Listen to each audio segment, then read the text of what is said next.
سب سے پہلے حضرت مفکر اسلام شہزادہ غوث اعظم ڈاکٹر پیر سید عبد القادر جیلانی شاہ صاحب کی ویڈیوز کو حاصل کرنے کے لیے جیلانی میڈیا کے یوٹیوب چینل کو سبسکرائب کریں اور بیل آئیکن کلک کریں۔ ویڈیوز اچھی لگے تو تھمز اپ دیں۔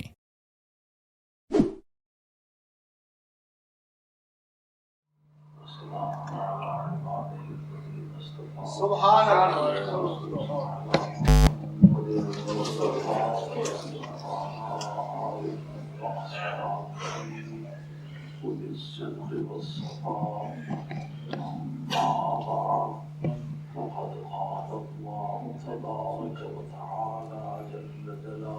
سبحان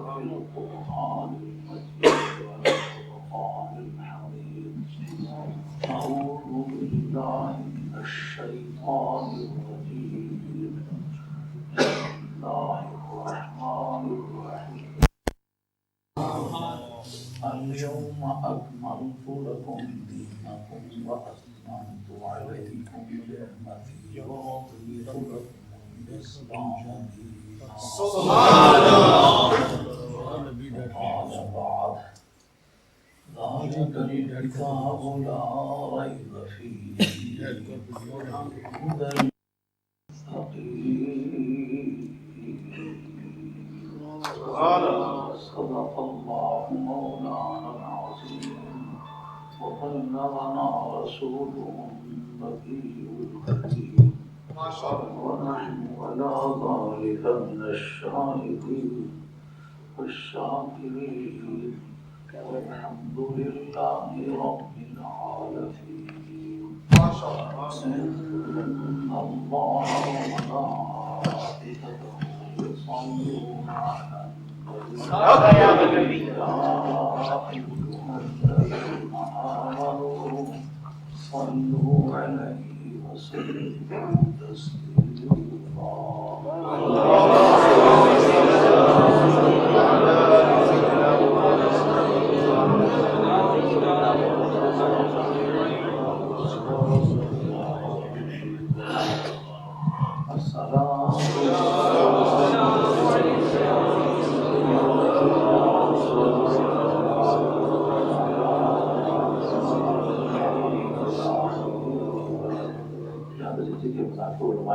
میرے سامنے بیٹھے گا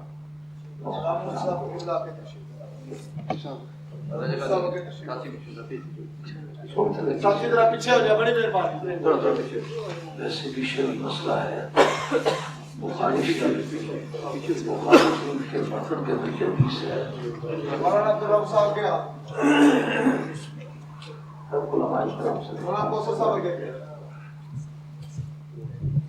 بخاری شریف کے اندر یہ حدیث ہے کہ احد شریف میں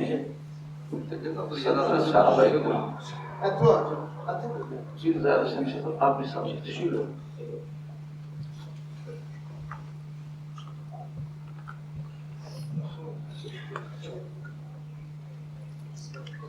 بخاری شریف میں ہے کہ غزوہ احد میں 70 صحابہ کرام کی شہادت عمل میں آئی اور ایک ایک قبر میں کئی شہداء کو دفن کرنے کی ضرورت پیش آئی اور ہمارے پاس ایک وقت میں کئی جنازے اکٹھے پڑھنے کا یہی سبوت ہے۔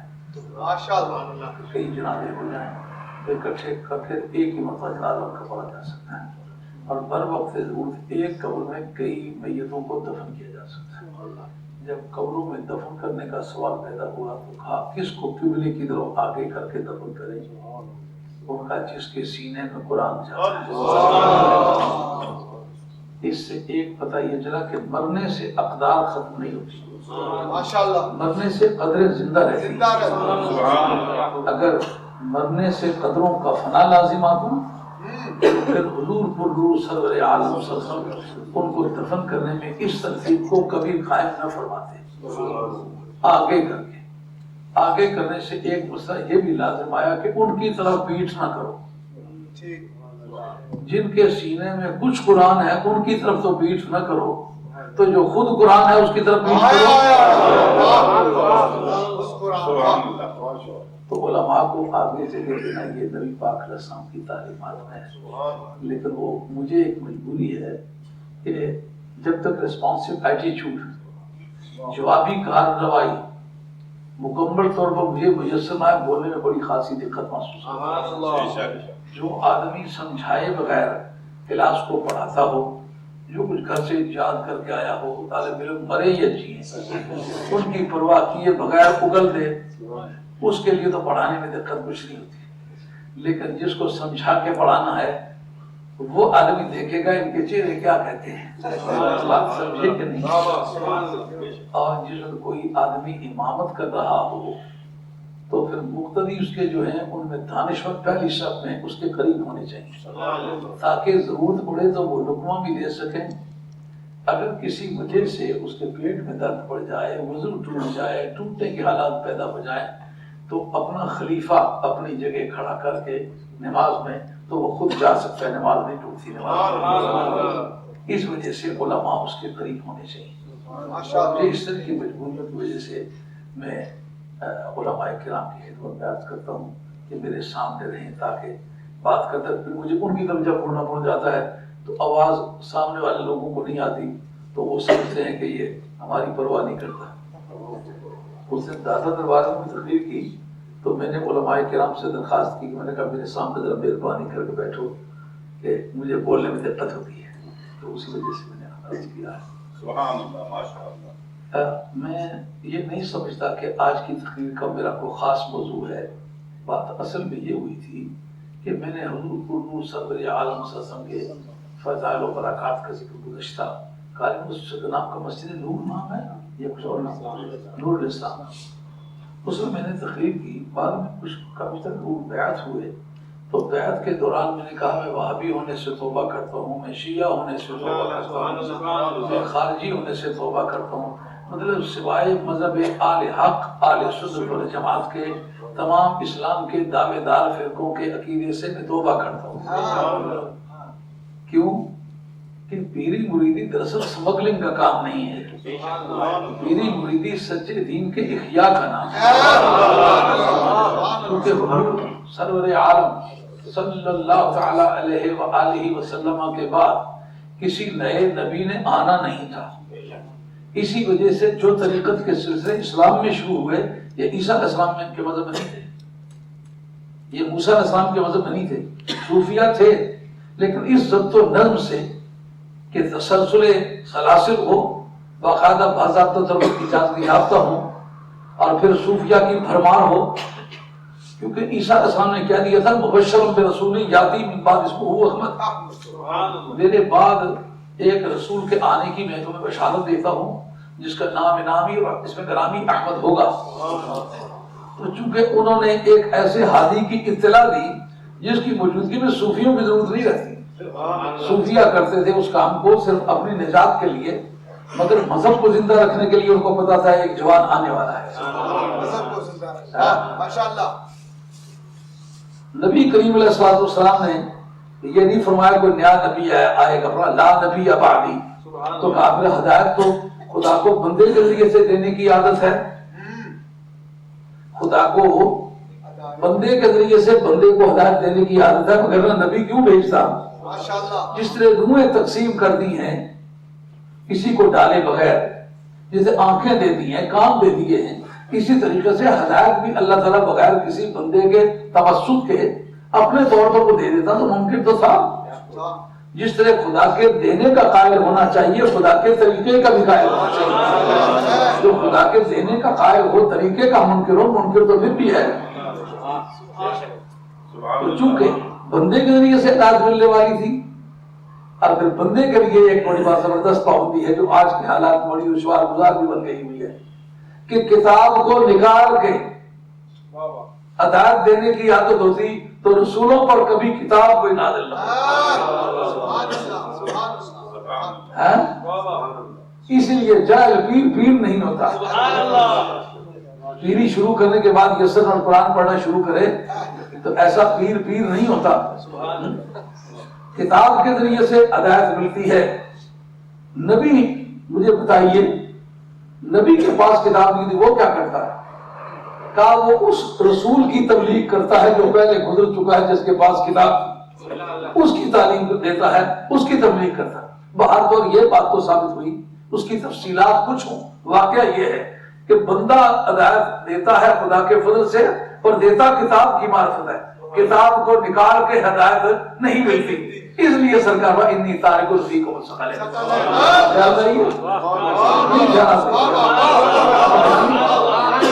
کنکلوژن اس وقت ملے گا جب آپ تمہیدی مقدمات کو ترتیب دیں گے، جب میجر پریمس اور مائنر پریمس صغرے کبرے کو ترتیب دیں گے تو پھر یہ نکلے گا، یعنی کتاب کے ذریعے سے ہدایت ملتی ہے، اور وہ ہدایت کسی صاحب کتاب کے ذریعے سے آگے چلتی ہے، بندے کے ذریعے سے چلتی ہے، بندہ اور کتاب دونوں اکٹھے ہوں تو پھر ہدایت ملتی ہے۔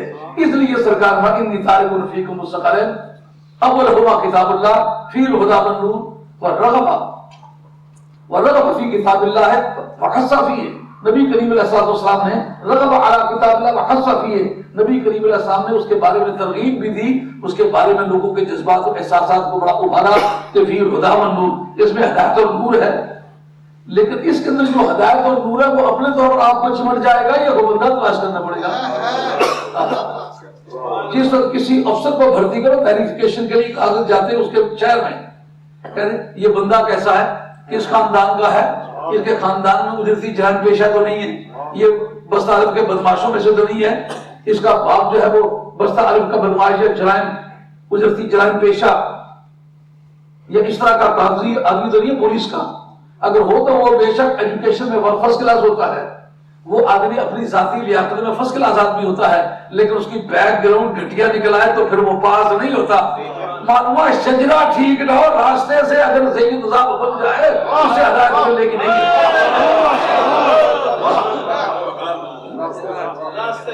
ہاں میری بات کا کافی دھیان کرنا پڑے گا آپ کو، تسلسل ٹوٹ جائے گا، جو ذرا کنارہ والا لگایا تسلسل ٹوٹ جائے گا۔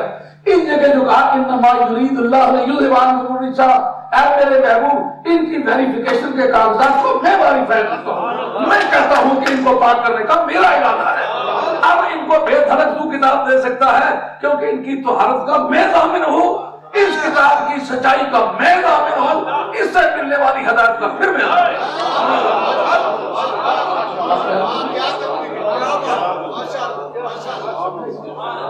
ویریفائی کے اور کاغذات، یہ بڑی قیمتی بات ہے۔ کبھی آج کا آپ آیت تفسیر پر گفتگو کریں تو اس ڈگر پہ کریں ایک نیا نتیجہ لائے گا۔ جس آدمی کو میجسٹریٹ بھرتی کریں، اعلیٰ عہدیدار بھرتی کریں، اس کی بیک گراؤنڈ جاننے کے لیے شجرہ کیسا ہے، کس خاندان کا ہے، کیریکٹر کیسا ہے، اس کے باپ دادے کیسے تھے، کہا غوث کا باپ دادا اور جن کی شان میں تطہیر آئی ہے یہ ان کی اولاد میں سے، امام مہدی کا باپ دادا اور جن کی شان میں آیت مقدس آئی ہے یہ ان میں سے ہے، حضرت خواجہ غریب نواز کا باپ دادا یہ حسن و حسین کی اولاد میں سے ہے، سید بہاؤالدین نقشبند شہنشاہ بخارا کا باپ دادا یہ تطہیر والوں کی اولاد میں سے ہے، سید ابو الحسن شاذلی حسینی سادات میں سے ہے۔ ان کی تطہیر کی ذمہ داری میں نے قبول کی ہے۔ حضرت قاضی اسحاق اللہ پانی پتی رحمۃ اللہ علیہ آیت مدت کے تحت بڑا خوبصورت لکھتے ہیں، کہتے ہیں ان کے پیار کا حکم کیوں دیا؟ سمجھ آ رہی ہے بات؟ دراصل پیار ایک رشتہ ہے کسی سے لینے کا، جس پر پیار آئے اس کو دینے کو دل چاہتا ہے، جس پر پیار نہ آئے اس کو دینے کا دل نہیں چاہتا۔ محبت حاصل کرنے کا کیا طریقہ ہے؟ کہ محبت حاصل کرنے کا طریقہ یہ ہے محبت کرو، محبت کو کھینچتی ہے، لو begets love، محبت کو کھینچتی ہے۔ آپ کالے چور کے نعرے لگائیں آپ کی طبیعت میں گھبراہٹ نہ آئے، علی کا نعرہ لگائیں تو آپ کے پورے شجر نسب کی قبریں بھی ہل جائیں، تو پھر آپ کو علی سے محبت نہیں ہے، یہ منافقت کی نشانی ہے۔ سوچو اس اپنے ہر کسی کا نعرہ، پیر صاحب کا نعرہ، صوفی صاحب کا نعرہ، گدے فروش کا نعرہ، سب کے نعرے، علی کا نعرہ نہ لگاؤ، اس لیے کہ اس سے شیعوں کو فائدہ پہنچتا ہے، اس کو شیعوں کو تقویت ملتی ہے۔ میں تم سے پوچھتا ہوں اگر حضرت موسیٰ کلیم اللہ علیہ السلام کے فضائل قرآن سے بیان کریں، یہودیوں کو تقویت ملے تو آپ ان آیتوں کو قرآن مجید سے نکال دیں گے کیا؟ اگر عیسیٰ علیہ السلام کے فضائل قرآن مجید سے بیان کریں تو عیسائیوں کو فائدہ پہنچے جس ملک میں ہم رہتے ہیں، تو کیا ان آیتوں کو، ان معجزات کے سے تعلق رکھنے والے مضامین کو قرآن و حدیث سے نکال دیں گے؟ جب یہودیوں کے بارے میں تم یہ فارمولہ نہیں استعمال کر سکے تو پھر شیعہ کا بہانہ بنا کے علی کے نام کو کیوں روکتے ہو؟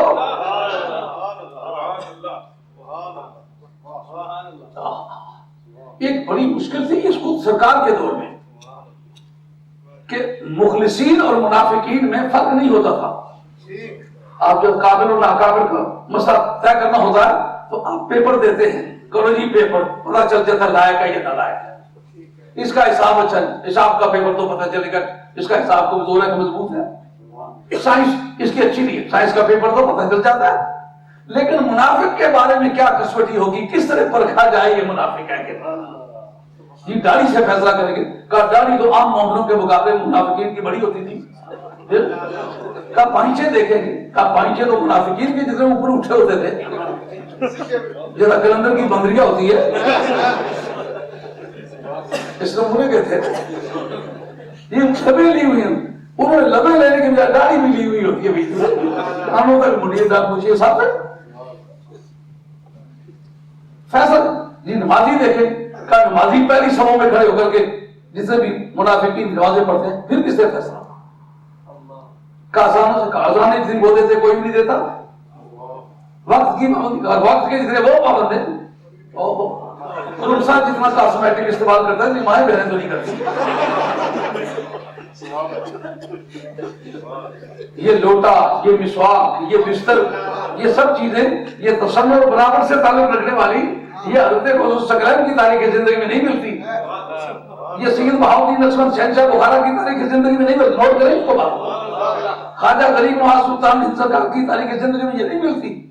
اگر یہ تقوی کا کوئی حصہ تھا تو پھر وہ بڑے متقی مانے گئے ہیں جن کو دیکھ دیکھ کے 90 لاکھ کافروں نے کلمہ پڑھا، پھر ان کے نام اعمال میں یہ بات کیوں نہیں؟ خنسا ہمیشہ اصل خاتون کے مقابلے میں زیادہ تکلفات کرتا ہے. جو منافقین تھے مخلصین کے مقابلے میں زیادہ ان کی سرگرمیاں دینی قسم کی تھی.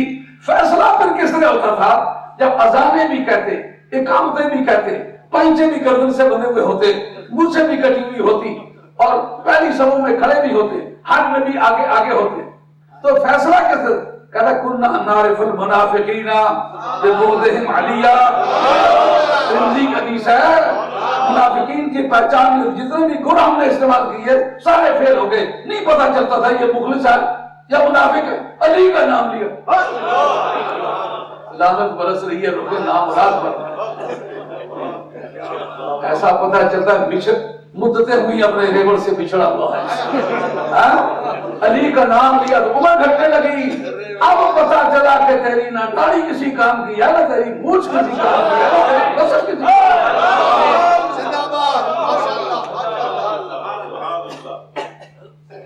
ہم اپنے بیعت کے وقت سب سے کہتے ہیں کہ ان جھوٹے مذہبوں سے توبہ کریں. تو کچھ لوگ تھے وہ میرے علاقے کے رہنے والے، میرے ضلع کے، میرے گھر سے کوئی 30-35 میل ان کا گھر دور ہوگا، لیکن اس علاقے میں تقریباً 55 گاؤں ہمارے مریدوں کے ہیں. بالکل ان کے شہر کے ساتھ متصل بارڈر ہمارے مریدوں کا ہے. ان کے بیل ہمارے مریدوں کے کھیتوں میں چڑھتے ہیں. وہ کہتے ہیں ہم بیعت کے لیے آئے تھے لیکن آپ کو دیکھا کہ آپ نے کہا میں شیعہ سے توبہ کرتا ہوں، ہمیں سخت گرام لگا کہ آپ نے یہ کیوں کہا؟ میں نے کہا میں اس وجہ سے میں نے کہا ہے کہ میں سوائے اہل سنت والجماعت کے سب کو گمراہ سمجھتا ہوں. بہت اچھا، میں نے کہا آپ سب کو برا سمجھتے ہیں، جب گولیاں مارتے ہیں تو پھر تو نہیں دیکھ کے پوچھتے سنی ہے کہ شیعہ ہے، یہ کون ہے؟ گولیاں تو مسلمان سمجھ کے مارتے ہیں. میں نے کہا میں یہ گولیوں کے وقت کی تیاری نہیں کر رہا ہوں، میں قیامت کے میدان میں نجات کے وقت کی تیاری.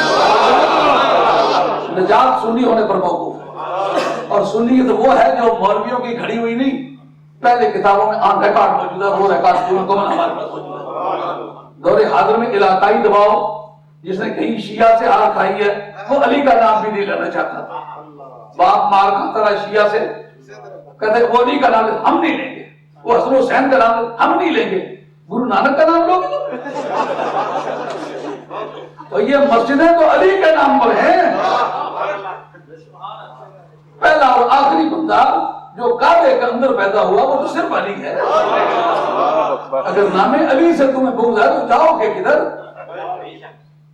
ایک مرتبہ ایک شخص مجھے چٹ دیتا ہے کہ آپ نے یہ کہہ کر نبی کریم علیہ السلام کی حدق کر ڈالی ہے کہ ان کا وہ پہلے آخری آدمی کعبہ شریف کے اندر پیدا ہونے والے جناب علی ہیں. ایسی بھی کوئی فضیلت ہے کہ جو سرکار کو نہ ملی ہو کسی اور کو ملی ہو؟ رکا میں نے پڑھا. میں نے کہا یہ سوال تو بڑا خوبصورت ہے لیکن کیا بڑی بے ایمانی کی غرض سے ہے. کتنا مقدس قسم کا فریب ہے. ہاں اور مقدس قسم کا فریب ہے. ہمارے گوجر خان کے پاس ایک بستی نام نہیں لیتا ممکن ہے کوئی شہر کا بندہ موجود ہو. ایک بندہ اللہ انعامی بن رہا تھا اس کے بعد برکتوں بیٹھا ہوا تھا جو للہ سا تھا باتیں کرتا تھا تو ایسے اوپر نیچے باتیں کرتا تھا. اس کے قبر کے ساتھ کہیں چمنی بندی ہوئی تھی بیچارے کی. وہ مرنے لگا تو یہ آہستہ اس کو چمنی کھولتا ہے تو وہ کھانستا ہے. مطلب نہ کھول کے اپنی زندگی کی بڑی پرانی اکانومی کی یادگار ہے میں نے بچا کے رکھی ہے. تو کہتا ہے لائی تو کلمہ پا.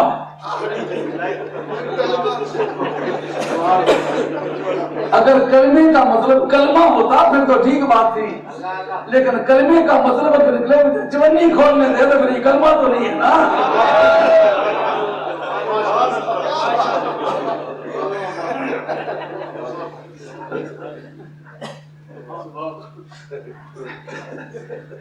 تو یہ موجودہ وقت میں جو ہم سرگرمیاں دیکھ رہے ہیں یہ اہل سنت کی سرگرمیاں نہیں ہیں. اولاد رسول کے امتیاز کو کائنات میں لکھا گیا ہے اور اس کا علم بردار سنی ہے. تو جب یہ باتیں میں نے ان سے کہیں میں ان کو گمراہ سمجھتا ہوں. ان کا گمراہ ہونے کا ثبوت میں نے کہا پہلے تو خود بتا ہے کون. انہوں نے کہا میں سید ہوں. میں نے کہا کہاں کا رہنے والا. انہوں نے کہا تیرے کا رہنے والا. ہاں میں نے کہا ہاں ان سادات کو جانتا ہوں. سید نصر سادات ہیں.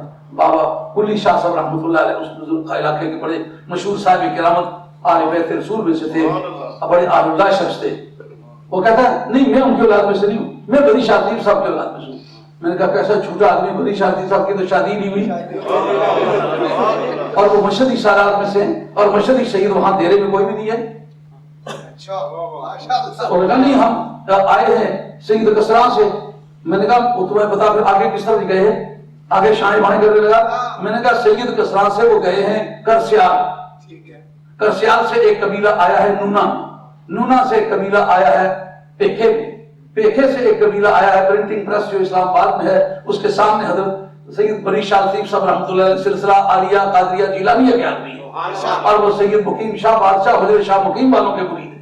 حضرت پیر شاہ غازی دمنی والی سرکار اور سید بری شاہ لطیف صاحب رحمۃ اللہ علیہ یہ دونوں پیر بھائی ہیں اور ان کی شادی بھی ہوئی. ان کا ایک قبیلہ پیکھے سے گیا ہے کینا میں. کینا جو ہے یہ کروڑ اور اس کے درمیان ہے تمیر کے درمیان. یہ تمیر میں ہماری بڑی خاصی تعداد میں ہماری پیری مریدی ہے دنیا برادری سے. تو وہاں سے ایک قبیلہ آگے گیا ہے سیلا میں. سیلا سے ایک قبیلہ آیا ہے چرا میں. چرا سے ایک قبیلہ آیا ہے آگے کنگوٹا سیدہ میں. کنگوٹا سیدہ پر آ کر یہ شجرا ختم ہو جاتا ہے. اور تیرا سے کس سے تعلق ہے. اب وہ گھبرا آگے میں شجرا بھی اس کا لایا وہ خیال تھا کہ وہ آئے گا. بالکل یہ کہ یہ سادات مشہدی میں سے نہیں ترمذی سادات میں سے.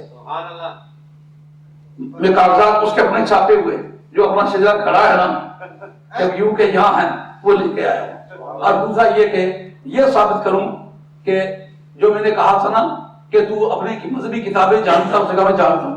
میں نے کہا نام لے. اسے اصول کافی کا نام لیا تھا. اصول کافی تو میرے بیگ میں ہے اور میں نے کہا تھا اس کے اندر یہ مسئلہ موجود ہے یہ قرآن مجید مکمل نہیں ہے. ایک دوسرا یہ کہ اصل قرآن مجید اور ہے اس کا نام مصحف فاطمہ ہے اور وہ جناب حیدر کرار نے جمع کیا ہے اور جمع بھی سرکار دو علیہ السلام کے وصال پاک کے بعد کیا ہے. اور جبریل علیہ لاتے رہے خاتون جنت کو بتلاتے رہے خاتون جنت حضرت حیدر کرار کو بتلاتے رہے وہ جمع کرتے رہے. وہ اصلی قرآن مجید ہے اور اس قرآن مجید سے 3 گنا بڑا ہے اور اس کا کوئی حرف کوئی نقطہ کوئی شورشا اس قرآن مجید والا نہیں ہے. لیکن وہ قرآن مجید ہے کہاں. اس وقت ہمارے پاس جیسا کہ حضرت شاہ صاحب نے بتایا کہ جناب امام مہدی جو حضرت امام اصل عسکری کے بیٹے بقول ان کے ہمارا یہ عقیدہ نہیں ہے. بہت اچھے ماشاءاللہ. کیوں ہمارے پاس جو ریکارڈ ہے وہ اس کے انتظار میں نہیں تھا. میں نے جو وہاں شیفیلڈ میں تقریر کیا نا وہ انگریزی میں کیا. وہاں نوجوانوں نے دیکھا کہ یہاں مرزائی اپنے پاؤں پھیلا رہے ہیں اور وہ کوشش کر رہے کہ ظاہر کریں کہ مرزا جی جو ہیں یہ امام مہدی آخر الزمان ہے. یہ کہاں ٹینٹ ہے کہاں میں کوئی تعلق ہی نہیں بنتا.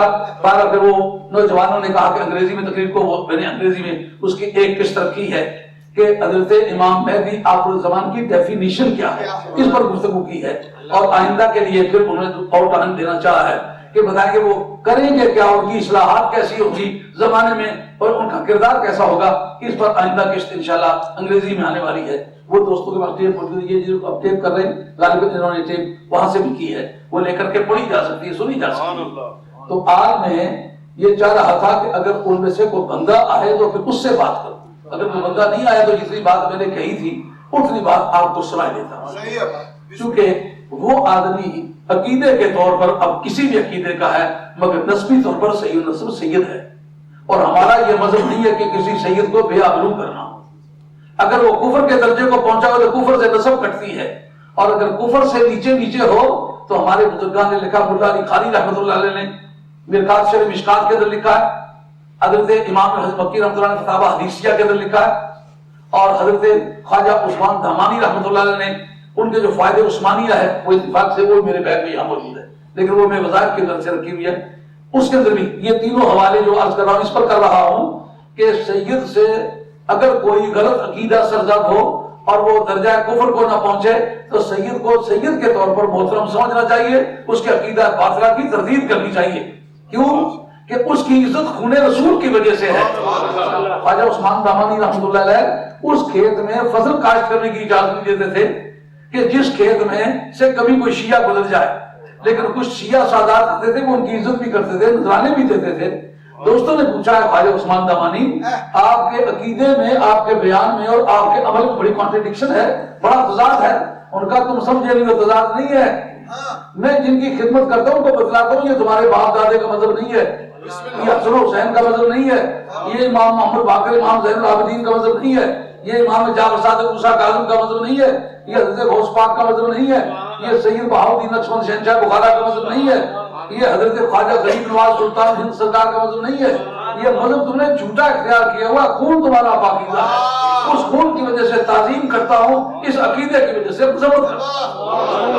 اگر کفر کی درجے تک پہنچ جائے تو پھر کفر سے نسب کٹ جاتی ہے.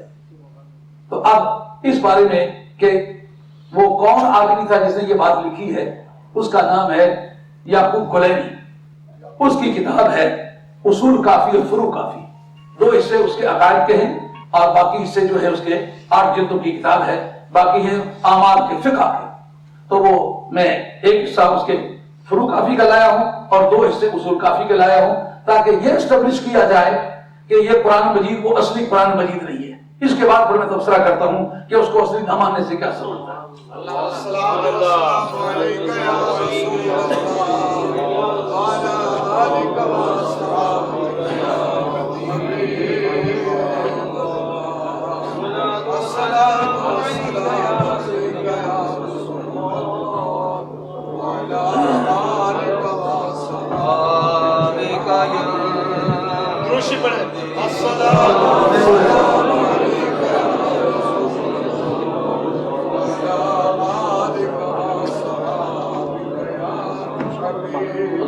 السلام علیکم یا سیدی یا رسول اللہ وعلی آلہ وصحبہ یا حبیب اللہ.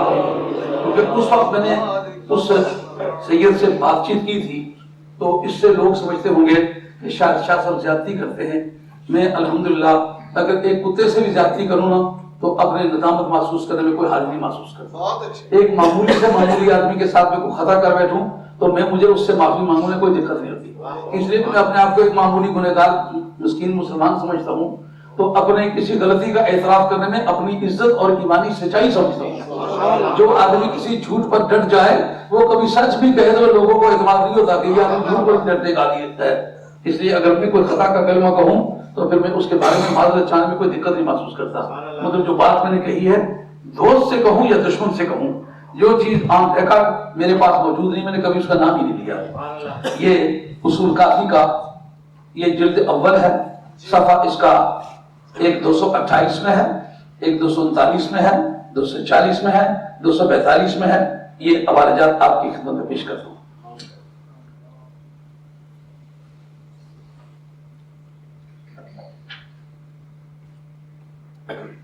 یہ 238 سے یہ مبحث شروع ہوتا ہے۔ فی ہے ذکر صحیفت والجفر والجامعہ والجامع موسیٰ فاطمہ علیہ السلام۔ یہ میرے پاس کتاب ہے، جس میں دانشور بزرگ ہیں وہ اٹھ کے مطالعہ کر سکتے ہیں، دیکھ سکتے ہیں۔ جو میں عبارت پڑھتا ہوں وہ ریکارڈ ہو رہی ہے، اب میں چاہوں کہ اس کا میں انکار کروں تو انکار کرنا ممکن نہیں ہوگا۔ اس کے اندر ثم قال یا ابا محمد، یہ ابو محمد کنیت ہے حضرت امام محمد باقر کی۔ حضرت امام ہیں جعفر صادق جو ہیں ان کا نام ہے محمد، محمد کے ساتھ جعفر ہے، اس لیے ان کے والد صاحب ابو محمد کہلاتے ہیں۔ عندنا الجامعہ وما یدریہم الجامعہ، ہمارے پاس ایک جامعہ ہے اور تمہیں کیا پتا ہے وہ جامعہ کیا چیز ہے۔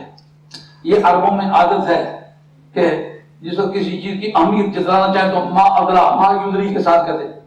جیسے عام آپ لوگ نہیں، آپ اپنے بول چال میں یہ ہر زبان میں تقریباً ہے، جیسا جٹا کو دان دی کہ سنا وہ یار اسے 10 آدمی اور تو ہی کیا پتا ہے کیا چیز ہی آلو دیکھتے وہاں ٹنگا اور کرتا دان کا میرا اور میرا سونا ہی کنڈی برات نہیں دان دینا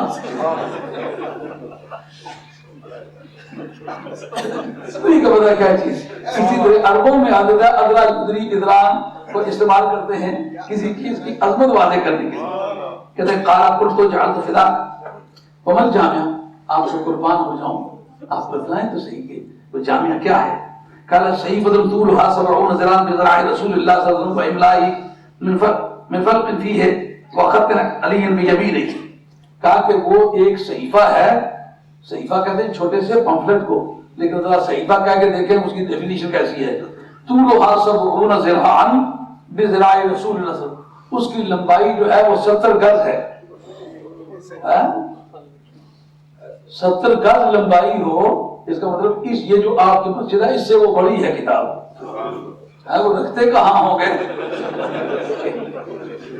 جیسا مشہور ہے دو جھوٹے آپس میں اکٹھے ہو گئے تو ایک دوسرے سے پوچھتا ہے تم کہاں کے رہنے والے؟ کہا میں بڑا چودھری ہوں۔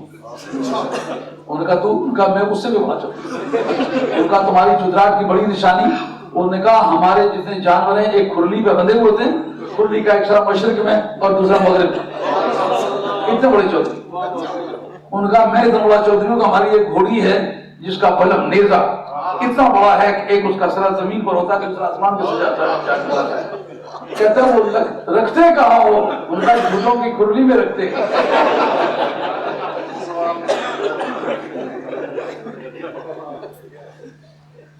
یہ صحیفہ ہے، یہ شرم کی چیز ہے کوئی کسی نبی پر کسی رسول پر، یہ سوائے آل بیت رسول اللہ کا مذاق اڑانے کی اور بھی کوئی بات ہے؟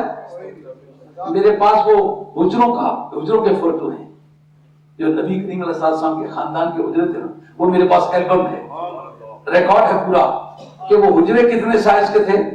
ان میں کوئی حجرہ بھی 14 فٹ سے بڑائی کا نہیں ہے، تو جب 14 فٹ سے بڑائی کا حجرہ کوئی نہیں ہے تو وہ خاندان نبوت وہ قرآن مجید کہاں رکھتے ہوں گے جو 70 گز لمبا ہے کہ نہیں؟ جس وقت آدمی گپے مارنے لگ جائے اور بات ہے۔ میں مال کے کاغذات نکال کے دیکھے، احمد راجہ چودھری پہ اخبار دے کاغذات مال تک تو نہیں ہے نام بولا گیا۔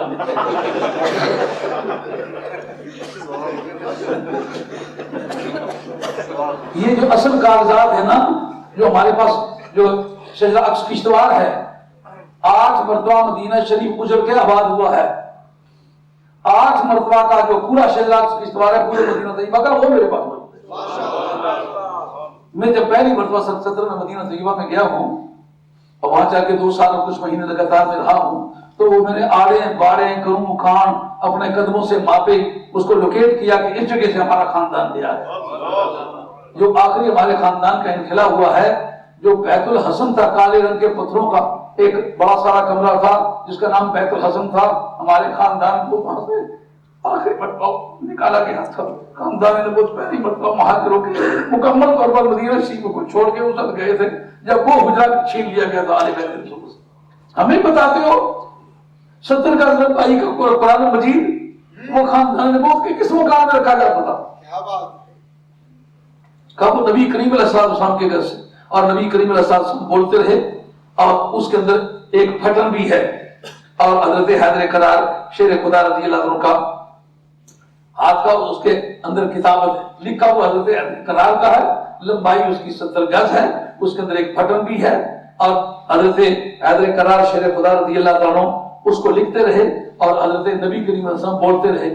اچھا، ایک میں سرکار بولتے رہے، مولا حیدر کرار لکھتے رہے، اور آگے آئے گا کہ حضرت جبریل امین بولتے رہے، خاتون جنت کو سناتے رہے، اور وہ خاتون جنت فرماتی لکھو۔ اب دونوں میں سے یہ بیان کس طرح آپس میں تطبیق ہوگی کہ وہی جبریل امین بولتے رہے، خاتون جنت لکھواتی رہی، اور وہی قرآن مجید حضرت نبی کریم علیہ السلام بولتے رہے، حیدر کرار لکھواتے رہے۔ وہ کتنے قرآن مجید ہوئے؟ بہت خوب۔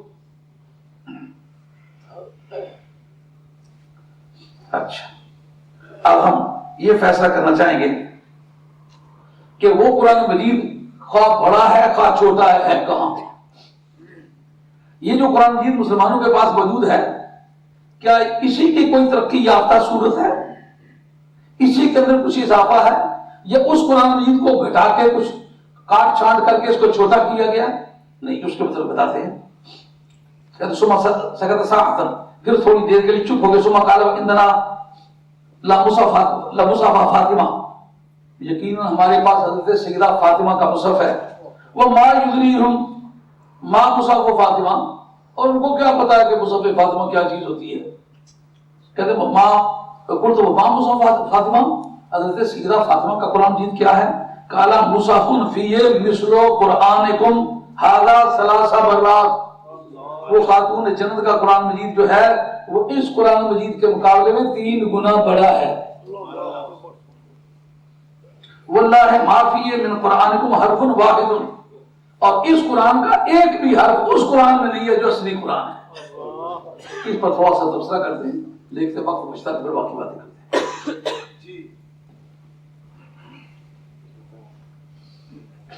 پہلی بات کہ ہم کے ایک اور بات بھی ساتھ پیش شامل کر لینی چاہیے کہ انہوں نے لکھا ہے کہ جس کسی نے بھی یہ دعویٰ کیا ہے کہ یہ قرآن مجید جو ہے حضرت علی مرتضیٰ کے سوا کسی نے بھی جمع کیا، اس نے جھوٹ کہا ہے۔ یہ اصلی قرآن مجید جمع کرنے کی شرافت کسی دوسرے شخص کو نہیں ملی۔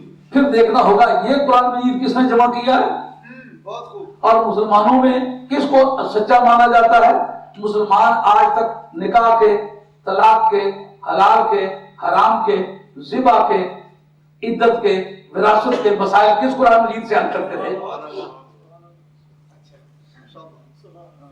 اس جگہ صفحہ 28 پر ہے، 228 پر، اس کے اندر راوی کہتا ہے مدعا احد من الناس انه جمع القرآن كله كما انزل الا كذا، کا کوئی شخص بھی جس نے قرآن مجید جمع کیا ہے اور دعویٰ کیا علی کے سوا کسی نے جمع کیا، وہ جھوٹا ہے۔ یہ قرآن مجید خواہ چھوٹا ہے خواہ بڑا ہے، پر پھر اتفاق یہ حضرت حیدر کرار نے جمع نہیں کیا۔ ہم ان کے اولاد میں سے ہیں، ہم نسل بعد نسل ان کی یادگاریں آج تک ہمارے پاس موجود ہیں، ان کے تبرکات موجود ہیں، ان کا سلسلہ طریقت موجود ہے، ان کی غلامی موجود ہے، اور اس پر چلنے والے لوگوں کے بے شمار کرامات۔ اس وقت میں اگر چند مجلس میں بندے تلاش کروں تو بندے ہوں گے جنہوں نے ہمارے خاندان کے بزرگوں کی کرامات دیکھی، وہ زندہ ہے اس وقت، وہ کرامات زندہ ہے، اس کو جھٹلایا نہیں جا سکتا۔ میں ابھی عرض کر سکتا، ہاں اس مجلس کے اندر وہ لوگ موجود ہیں جن کے علاقوں میں میرے باپ دادے کی کرامات زندہ ہیں، مگر وہ اس قرآن کے جو مسلمانوں کے پاس ہے اسی کے مکمل ہونے کے مدعی تھے، اسی پر ان کا عمل تھا۔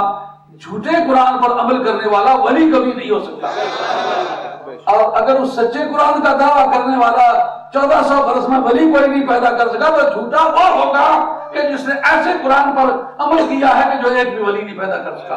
ابھی میں پیش کرنے والا ہوں اپنے اہل سنت کے عقیدے کے مطابق اور عالم اسلام کے عقیدے کے مطابق کہ سچا قرآن وہی ہوگا جو ولی پیدا کرے گا۔ قرآن کی سچائی پر اسی نے عمل کیا ہے جس نے ولی پیدا کیا۔ اس لیے قرآن مجید کے ساتھ تعلق کی بنیاد پر کوئی اپنی سچائی کا اعلان مت کرے، وہ اس وقت کرے جب اپنے مذہب کے ولی دکھائے۔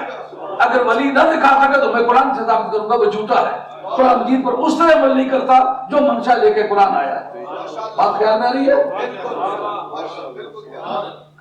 یہ بات سمجھ آئے کہ مدعا احد من الناس انه جمع القرآن كله كما انزل الا كذا، کوئی بھی شخص جس نے کہا کہ سارے کا سارا قرآن مجید میں نے جمع کیا سوائے علی کے وہ جھوٹا ہے. وما جمعه وحفظه كما نزله الله سبحانه وتعالى الا علي بن ابي طالب والائمه من بعده. فرمایا کہ پورا قرآن مجید جس طرح اللہ تعالیٰ کی طرف سے نازل ہوا تھا پورے کا پورا سوائے حیدر کرار نے کسی نے سوائے حضرت حیدر کرار کے کسی نے جمع نہیں کیا. اب یہ ساری باتیں اکٹھی کرو. ایک یہ قرآن مجید یہ 70 گز لمبا ہے جو ان کا قرآن ہے ایک، اور دوسرا کہ اس قرآن مجید کا حجم جو ہے اس کے مقابلے میں 3 گنا بڑا ہے. چوتھی بات اس قرآن مجید کا کوئی ایک حرف بھی اس قرآن میں نہیں ہے، یہ مکمل طور پر وہ اس سے سیپریٹ الگ کوئی چیز ہے. جس نے کہا کہ قرآن مجید حضرت حیدر کرار کے سوا کسی نے جمع کیا وہ جھوٹا ہے. ان سب باتوں کو اکٹھا کرنے اس پر گفتگو کرتے ہیں. ہاں ایک بات اور بھی ہے وہ کافی لمبی، اس کے اندر وہ حوالہ ہے حدیث کا کہ حضرت امام مہدی آخر الزمان جو حضرت امام حسن عسکری کے صاحبزادے ہیں وہ قرآن مجید لے کر کے غار میں چھپ گئے. وجہ کیا ہوئی؟ کہتے ہیں وہ کربلا والے واقعے سے اتنے آزردہ ہوئے انہوں نے کہا یہ قوم جنہوں نے کربلا کا بدلہ لے لیا اور کربلا کے میدان میں پوری قوم جو ہے کود نہیں پڑی، یہ قرآن مجید کے قابل نہیں ہے، اس لیے میں قرآن مجید لے کر کے غائب ہو جاتا ہوں. سب سے پہلی بات پوچھنے کی یہ ہے ایک آدمی ہے اس کے خلاف کوئی ایک جرم کے بارے میں دعویٰ ہے، ایک کو کرمنل ہے ایک اور کو کرمنل ہے، ایک ہی کیس کے بہت سارے مجرم ہیں، ان میں سے صرف ایک کی جائیداد ضبط ہوتی ہے اور کسی کی جائیداد ضبط نہیں ہوتی. تو کیا نتیجہ نکالیں گے؟ یہ جس کی چھٹی ہوئی ہے نا، جس کی جائیداد ضبط ہوئی ہے نا، اصل مجرم یہ ہے، جرم اس کے خلاف ثابت ہوا ہے. کیوں؟ جائیداد کی ضبطی یہ جرم کے ثابت کرنے کو واضح کرتی ہے. جس وقت قرآن مجید یہ ہمارا قرآن مجید سمجھ لو کہ یہ اہل سنت کا قرآن ہے اور وہ تمہارا قرآن مجید جو تمہارے قول کے مطابق اصلی ہے وہ تمہارے پاس تھا. امام مہدی آئے، انہوں نے آ کر کے سنیوں کا قرآن ضبط نہیں کیا، شیعہ کا قرآن ضبط کیا ہے. نتیجہ کیا نکلا؟ اگر قاتلان حسین شیعہ نہ ہوتے تو قرآن مجید ان کا کبھی ضبط نہ ہوتا. ان کا قرآن ضبط ہونا دلیل ہے اس بات کی کہ جرم انہوں نے کیا.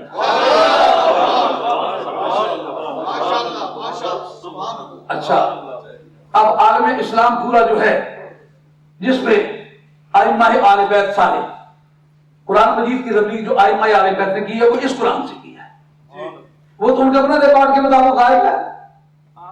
تو پھر اس قرآن مجید کی تبلیغ کس نے کی ہے؟ مسلمانوں کو مسلمان کس نے بنایا ہے؟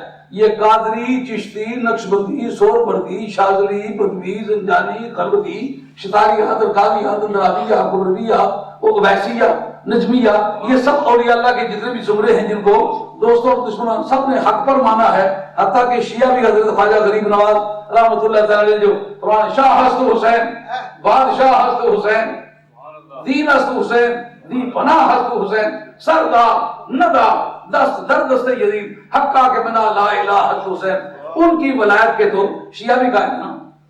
لیکن پوچھنا یہ ہے کہ وہ اس قرآن مجید پر انہوں نے عمل کیا یا وہ جو دوبارہ حضرت امام مہدی لے کر غائب ہو گئے؟ لفظ غائب سے پتہ چلتا ہے اس کے بعد تو پھر کسی کو اس پر عمل نصیب نہیں ہوا. اگر پھر قرآن مجید کے بغیر ہی کسی کو ہدایت مل گئی تو یا ہدایت والا جھوٹا ہے یا وہ تمہارا قول جھوٹا ہے. اس ہدایت والے کو تو 90 لاکھ کافروں نے کلمہ پڑھ کے کہا یہ حق پر ہے. قادریوں، چشتیوں، نقشبندیوں، سہروردیوں نے کہا خواجہ غریب نواز حق پر ہے. اندرا گاندھی اپنے دور وزارت عظمیٰ میں آپ کی بارگاہ میں آ کے 2 مرتبہ ہاتھ جوڑ کے کھڑی ہوتی ہے، کہتی ہے کہ میں اصل میں وزیر اعظم نہیں ہوں، خواجہ غریب نواز وزیر اعظم تو ہے اور اس ملک کا تاج تیرے سر پر جگمگا رہا ہے اور قلم دار اختیار کا براہ راست تو مالک ہے. اگر ہندو ہو کر وہ ان کے دروازے پر آتی ہے، ایک مجھے بتاؤ جو کبھی پوری زندگی میں سیتا رام کا مزار تلاش کر کے اس کا برگڑ تلاش کر کے وہاں گیا ہو یا کبھی گاندھی کا مزار تلاش کر کے گیا ہو. معلومہ ان کے بارے میں اپنے بھی جانتے ہیں یہ جھوٹ ہے، بیگانی بھی جانتے ہیں یہ جھوٹ ہے. خواجہ غریب نواز کی بارگاہ میں مسلمان بھی آئے، کافر بھی آئے، سب نے آ کر کے مانا. پتا چلا کہ انہوں نے اس قرآن پر عمل کیا تھا، اس لیے ان کی ہدایت پکی اور سچی ہے. آپ کس پر تبصرہ کرو؟ جب انہوں نے کہا یہ قرآن مجید اصلی قرآن مجید نہیں ہے، مطلب یہ تو ناقص ہے، تو قرآن مجید کی اس آیت کا انکار لازم آیا کہ نہ آیا؟ اليوم اکملت لکم دینکم واتممت علیکم نعمتی ورضیت لکم الاسلام دینا۔ آج میں نے تمہارے دین کو مکمل کر دیا۔ جس دین کے مکمل ہونے کا خدا مدعی ہو، بندہ ہو کر کہے کہ یہ بات سچی نہیں ہے، تو کفر پر اس سے بڑھ کر دلیل تو کوئی نہیں چاہیے۔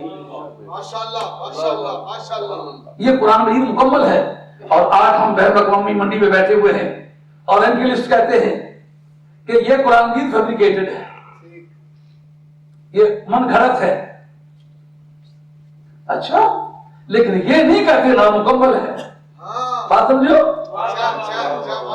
یہود و نصارہ یہ نہیں کہتے کہ یہ قرآن مجید نامکمل ہے، وہ کہتے ہیں من گھڑت ہے۔ لیکن دیکھیں اس کونے میں ایک بیٹھا ہوا کہتا من گھڑت ہے، سامنے ایک بیٹھا من گھڑت ہے، اس جگہ بیٹھا ہوا من گھڑت ہے، کہہ رہا ہے یہ قرآن مجید من گھڑت ہے۔ لیکن جناب تھوڑی دیر گزری، اٹھے، انہوں نے کہا یہ جو سلطنت روما ٹاپل ہوئی تھی ایرانیوں کے ہاتھ سے، اور کہا غلبت الروم، یہ رومی جو ہے مغلوب ہوئے ہیں، لیکن یہ بہت جلد فی ارض الارض، بہت قریب کی زمین میں یہ مغلوب ہوئے ہیں، اور پھر من بعد غلبہم سیغلبون فی بضع سنین، تھوڑے عرصے کے بعد یہ پھر غالب آئیں گے۔ کہنے کو تو ایک جملہ ہے، لیکن دیکھیں کن حالات میں انہوں نے کہا ہے۔ آج ہم یہ فیصلہ کرنے کی پوزیشن میں ہوں گے کہ اس قرآن مجید کی سچائی نے چیلنج کیا یا اس گم ہو جانے والے قرآن مجید نے؟ اس قرآن مجید کی سچائی نے ان کو چیلنج کیا ہے۔ اور آج وہ کیا ڈالنے میں مجبور ہو گئے۔ مثلا مسٹر گیبن، ایڈورڈ گیبن جو ہے، اس نے history of declination of Roman empire اس پر لکھا ہے۔ وہ کہتا ہے کہ جس وقت سلطنت روما کو ان کے مقابلے میں شکست ہوئی، حالات کیا بنے تھے کہ یہ اور وہ آپس میں لڑ رہے تھے۔ سرکار دو عالم علیہ السلام مکہ شریف میں تھے۔ مکہ شریف کی زندگی میں ابی بن خلف کے درمیان، صدیق اکبر کے درمیان جھگڑا ہوا۔ وہ کہتا ہے جس طرح کہ رومنوں کی گھٹ بنائی ہے نا ایرانیوں نے، وہ اہل کتاب تھے، تم بھی اہل کتاب۔ ایرانی آگ پوجنے والے تھے، ہم بت پوجنے والے، وہ بھی بت پرست تھے، ہم بھی بت پرست تھے۔ وہ وقت ان قریب آئے گا جس وقت ہم تمہاری بھی اسی طرح گھٹ بنائیں گے جس طرح ایرانیوں نے رومنوں کی گھٹ بنائی ہے۔ حضرت صدیق اکبر جوش میں آ گئے، ان کا 10 اونٹ اور 3 سال غالب آئیں گے۔ واہ صدیق اکبر تیری زبان سے، حالات بگڑ گئے، حالات ایسے بیگانہ ہوئے کہ ان سے یہ پریڈکشن کرنا کسی طرح ممکن نہیں تھا، مگر صدیق اکبر وہ جوان ہے جس کے منہ سے بات نکل جائے رب رد کبھی نہ کرے۔ اس پر علامہ عبدالرحمن صبوری نے بڑی خوبصورت بات لکھی، کہا ایک ہوتا ہے صادق، ایک ہوتا ہے صدوق، ایک ہوتا ہے صدیق۔ صادق اسے کہتے ہیں جو واقع کے مطابق بات کرے نارمل حالات، اس کا نام ہے صادق۔ صدوق پھر کس کو کہتے ہیں؟ کہا صدوق اس کو کہتے ہیں جو مشکل ترین حالات میں سچی بات کرے۔ صدیق پھر کسے کہتے ہیں؟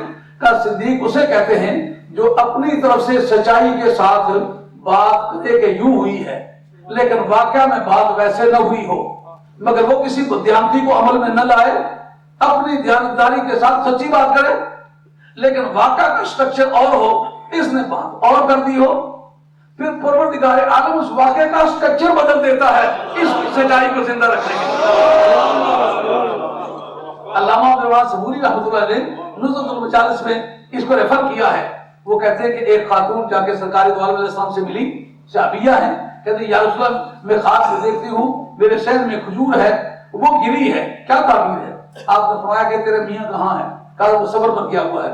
کہا تو تیاری کر، اس کی موت واقع ہو گئی ہے، تو تو اس کے سوگ کے لیے تیاری کر، اس کی اطلاع قریب آنے والی۔ وہ واپس جاتے ہوئے یہ نہیں بتایا کہ سرکار سے مل کے آئی، جا کے صدیق اکبر سے بات کر دی کہ اس طرح میں نے خواب دیکھا، آپ نے تیرا میاں کہاں ہے؟ میں نے کہا صبر پہ کیا ہوا؟ کہا وہ جلدی واپس آنے والا ہے، تو تیاری کر۔ اب جیسا کہ صدیق اکبر رضی اللہ عنہ بتا دے ویسے آپ اب جناب آ گیا تو سرکار دو عالم علیہ السلام کی بارگاہ میں جا کے حاضر ہوئی، کہ یا رسول اللہ آپ نے فرمایا تو زندہ ہے، اب فوت ہو گیا ہے، اب اس کے آنے کی کوئی توقع نہیں کی جا سکتی۔ فرمایا کہ بعد میں تم نے صدیق اکبر سے بات کی کہ نہیں کی؟ انہوں نے کہا کی۔ میں نے کہا اس نے کیا کہا تھا؟ کہا اس نے یہ کہا تھا کہ وہ زندہ ہے، جلدی واپس آ جائے گا۔ کہا نبی کریم نے مرے ہوئے کو زندہ اس لیے کر دیا کہ میرے یار کی زبان سے یہ بات نکل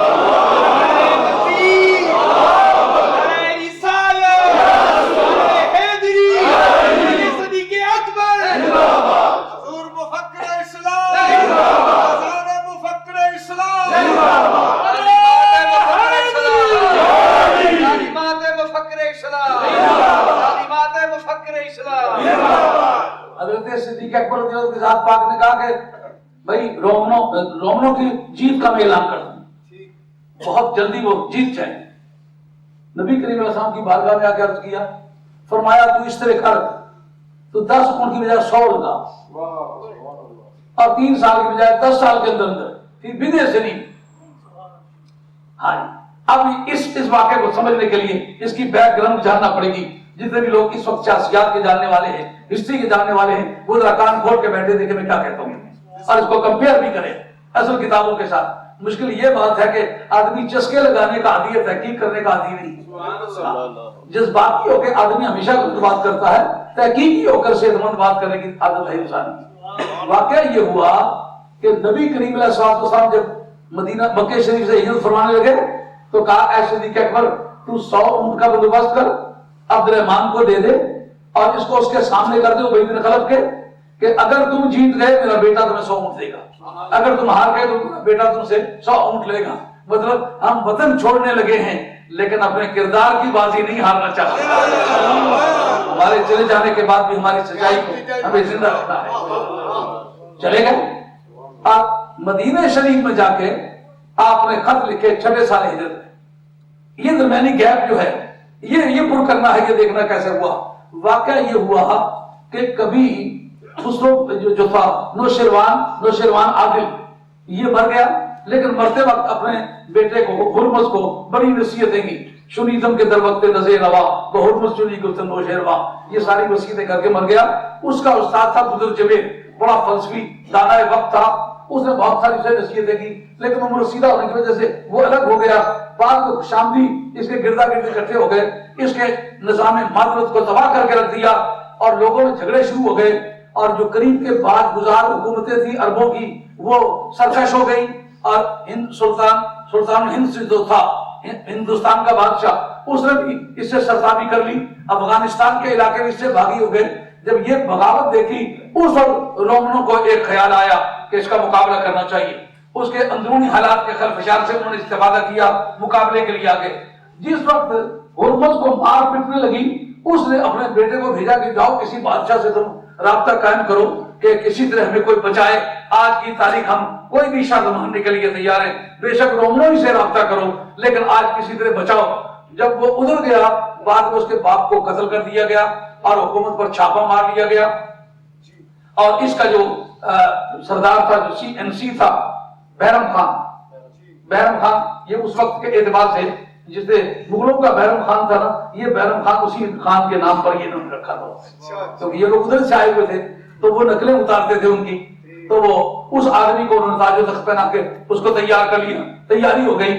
وہ جب ادھر گیا بعد میں اسے لوگوں نے بادشاہ تسلیم کر لیا، بعد میں کئی سیاسی غلطیاں اس سے ہوئی، لوگ اس کے خلاف ہو گئے، کرتے کراتے جب وہ وہاں پہنچا تو بعد میں اس کے باپ نے یہ اعلان کر دیا تھا کہ میرا آئندہ تاجور بیٹا وہ بیٹا ہے جو خسرو دوئم ہے اور وہ چلا گیا ہوا ہے ادھر رومنوں کے پاس، تو یہ آئندہ تاجور تک اس کا حق ہے، یہ ورثے میں اس کو لکھ کے دے کے گیا۔ اس نے وہاں جا کر کے کہا کہ میں رومن امپائر سے پناہ مانگنے آیا ہوں، میری مدد کرو، میں ایک تاجور شہزادہ ہوں، مجھے وطن سے نکال دیا گیا۔ تو اس وقت سائرس اس کا نام تھا جس نے اس کو پناہ دی، اور پناہ دینے کے بعد حملہ کیا، ان کا سب جتنا بھی سارا نظام تھا اس کو الٹ کے اس کو بادشاہ بنا دیا، اپنی بیٹی مریم کا رشتہ اسے دے دیا۔ تھوڑی بات سننے میں آپ کو گھبراہٹ ہوگی لیکن جب منزل پہ پہنچے گے تو طبیعت بھاگو باہر ہو جائے گی۔ اب وہ مولوی نے کہا صحیح سے نہیں، وہ شوشری چھوڑتے تو فوراً تر کرنے لگتی ہے تو سمجھتے چل رہی ہے تقریر۔ کبھی کوئی بات تحقیقی طور پر جاننے کے لیے بھی وقت لگتا ہے، اس میں کوئی دلچسپی کی بات نہیں ہے، لیکن جب آخر پہنچے گے تو پھر پتا چلے گا اس قرآن کے قرآن ہونے پر کیا بڑی دلیل ہے۔